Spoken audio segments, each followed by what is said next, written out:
you are, will understand that we don't have 59,000 because not all allele frequencies are going to be present. But nonetheless, we'll still have quite a few. So what I would argue that we need to do as geneticists and clinicians and scientists is to think like a biochemist. When you do biochemistry, you don't come up with a unit of enzyme activity and talk about it. You talk about a unit of enzyme activity per milligram of protein. And yet we, geneticists and also clinicians, say, here's your SNP. This is what your risk for disease is. Well, I just showed you that your risk for disease depends upon your genetic background. At least that's a lot of evidence being published in the literature.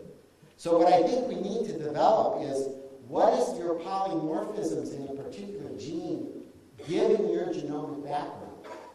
And I would also argue this is true for us clinicians. I'm not a clinician, but I'll say that I don't want to point fingers. I have a high cholesterol level of 230. That 230 is considered abnormal and they want me to take a statin, but I argue that that's my only risk factor. There's no history, genetic history in my family, clinical history. My blood pressure is fine, I exercise, I eat well, all my other factors, blood, serum, lipid factors are fine, and cholesterol might be okay for my genomic background. So we don't only need this denominator for genetics, we also need it for clinical medicine.